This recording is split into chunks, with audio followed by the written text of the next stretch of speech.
बिस्मिल्लाहिर्रहमानिर्रहीम। अस्सलाम वालेकुम viewers, welcome to my channel cooking with Malika. उम्मीद है कि आप सब खैर आफियत से होंगे। अल्लाह ताला आपको सदा खुश आबाद रखे, आमीन। तो जैसा कि आप जानते हैं कि हर घर में ही चाय बहुत शौक से पी जाती है और आजकल सर्दी का मौसम है तो इसका इस्तेमाल ज़्यादा ही बढ़ जाता है। तो आज हम आपको एक ऐसी स्पेशल किस्म की चाय बनाना सिखा रहे हैं कि जो आपने शायद पहले ट्राई ना की हो। व्यूअर्स, ना सिर्फ ये लजीज बनेगी बल्कि हमारी हेल्थ के लिहाज से भी बहुत ही ज़्यादा मुफीद है, क्योंकि इसके अंदर हम जो इंग्रेडिएंट्स यूज़ करने वाले हैं हमारी हेल्थ के लिए बहुत ही ज़्यादा यूज़फुल है, हेल्पफुल है। डाइजेस्टिव सिस्टम को भी बेहतर बनाने में ये चाय बहुत ज़्यादा हेल्पफुल साबित होगी। इस चाय को आपने पहले ट्राई नहीं किया तो ज़रूर ट्राई कीजिएगा और मुझे फीडबैक भी दीजिएगा। तो स्टार्ट करने से पहले आपसे रिक्वेस्ट है कि मेरी वीडियो को लाइक और शेयर करना मत भूलिएगा। अगर आप चैनल पर नए हैं तो चैनल सब्सक्राइब करके बेल आइकन प्रेस करें ताकि आपको मेरी नई नई वीडियो की नोटिफिकेशन मिल सके जो फ्री ऑफ कॉस्ट है। तो व्यूअर्स, मैं 1 कप के लिहाज से आपको इंग्रेडिएंट्स बता रही हूँ। अगर आप चाय ज़्यादा बनाना चाहते हैं उस लिहाज से आप अपने इंग्रेडिएंट्स की तादाद बढ़ा लेंगे। यहाँ पे मैंने हाफ टी स्पून ले लिया है चाय की पत्ती, 1/4 टीस्पून ले लिया है सौंफ, 1 लौंग ले लिया है, एक छोटा सा दालचीनी का टुकड़ा है और इतना सा छोटा सा पीस अदरक का लेके इसको मैंने क्रश कर लिया है। ये अदरक मैंने क्रश की हुई है। और यहाँ पे एक मेरे पास है छोटी इलायची जिसको सब्ज़ी इलायची बोलते हैं। यहाँ पे मैं शक्कर का इस्तेमाल कर रही हूँ। अगर आपके पास शक्कर नहीं है तो आप गुड़ ले सकते हैं, गुड़ नहीं है तो आप रेगुलर चीनी भी यूज़ कर सकते हैं।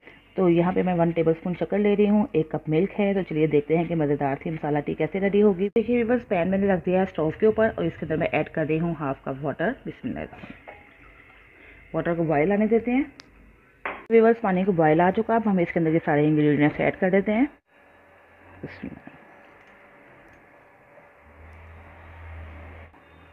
और ये इसका कहवा थोड़ा सा बना लेते हैं, इसको थोड़ा सा पका लेते हैं तकरीबन 1 से 2 मिनट के लिए, ताकि इसका अच्छा सा कलर निकल आए और जितने भी हमने इंग्रेडिएंट्स इसके अंदर ऐड किए हैं उसका फ्लेवर भी चाय के अंदर आ जाए। इस कहवा का कितना अच्छा सा कलर आ चुका हुआ है। अब हम इसके अंदर ऐड कर देते हैं मिल्क।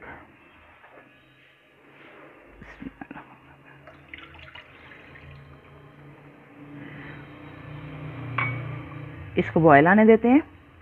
व्यूअर्स, चाय को बॉयल आ चुका है, अब हम इसके अंदर ऐड कर देते हैं शक्कर। शक्कर भी आप अपने टेस्ट के अकॉर्डिंग कम या ज़्यादा कर सकते हैं। बस कुछ लोग बहुत ज़्यादा पकी हुई चाय पसंद करते हैं तो वो ज़्यादा पका लें, कुछ लोग कम पकी हुई पसंद करते हैं वो अपने टेस्ट के अकॉर्डिंग कम पका लें। मैं इसको 2 से 3 मिनट के लिए पकाऊंगी, उसके बाद इंशाल्लाह मैं आपको कप में डाल के दिखाती हूँ। तो देखिए व्यूअर्स, मज़ेदार सी चाय हो चुकी है रेडी। तो चलिए अब हम इसको शिफ्ट करते हैं कप के अंदर।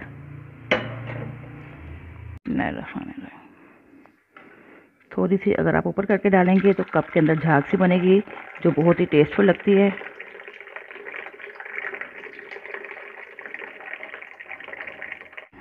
तो व्यूअर्स, मज़ेदार सी चाय हो चुकी है रेडी। ना सिर्फ लज्जत के लिहाज से ये कमाल की है, साथ ही साथ हमारी हेल्थ के लिए भी बहुत मुफीद है।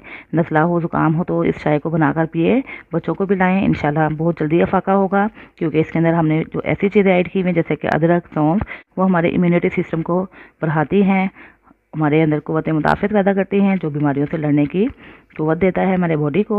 तो व्यूअर्स, इस चाय को आपने ज़रूर ट्राई करना है और मुझे फीडबैक भी देना है कि आपको मेरी रेसिपी कैसी लगी। इसके साथ ही इजाज़त चाहती हूँ, फिर हाजिर होंगी एक नई रेसिपी के साथ। अपना बहुत सा याद रखिएगा, मुझे भी दुआ में याद रखिएगा। अल्लाह हाफ़िज़।